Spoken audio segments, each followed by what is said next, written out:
کچھ اللہ کے بندے اب بھی امت میں ایسے موجود ہیں جنہیں وقتاً فوقتاً یا کبھی کبھی کہہ لیجئے کہ رحمت دو عالم صلی اللہ علیہ وآلہ وسلم کی زیارت اور ہم کلامی کی دولت نصیب ہو جاتی ہے۔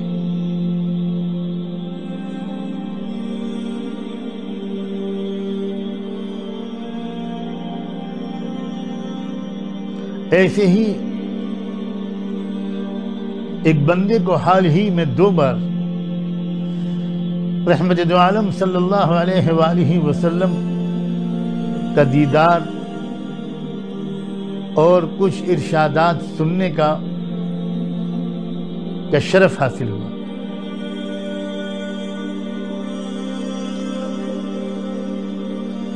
میری زبان لڑکھڑا رہی ہے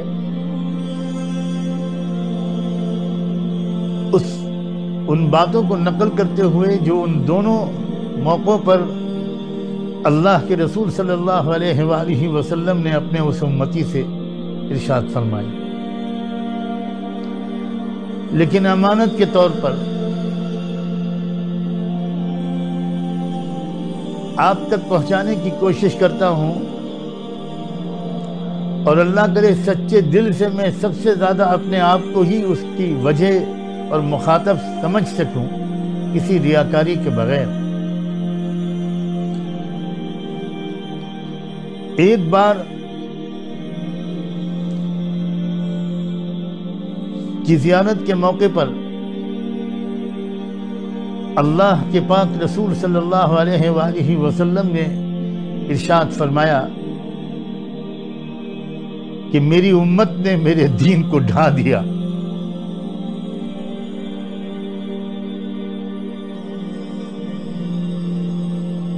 میری امت نے میرے دین کو ڈھا دیا۔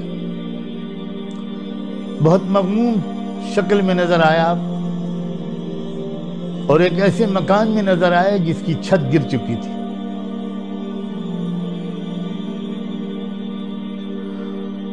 اور اس موقع پر آپ نے یہ جملہ ارشاد فرمایا بڑے غم کے ساتھ اس بندے سے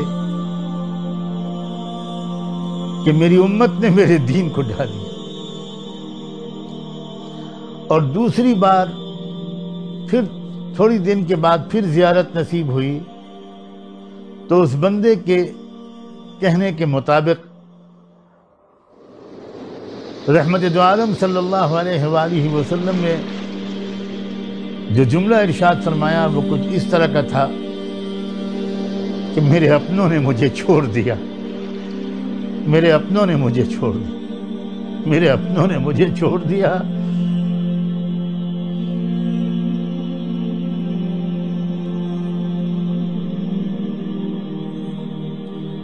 کیا دنیا بھر کے حالات،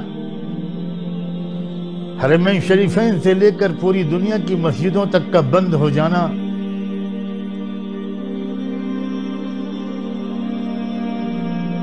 کیا اس بات کی دلیل نہیں ہے کہ رب ہم سے راضی نہیں ہے؟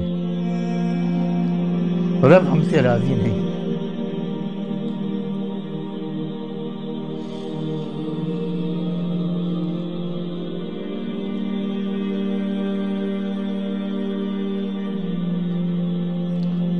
سچے دل سے اللہ کرے کہ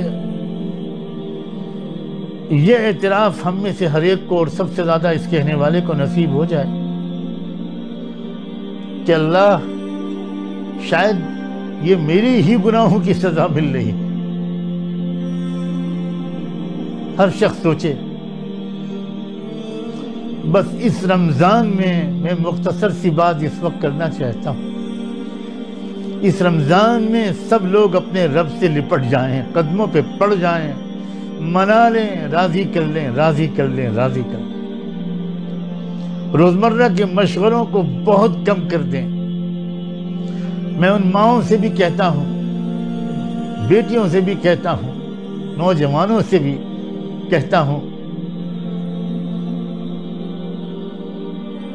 اپنے بھائیوں سے بھی عرض کرتا ہوں، زیادہ سے زیادہ وقت اس رمضان میں اللہ کرے کہ میں اور آپ سب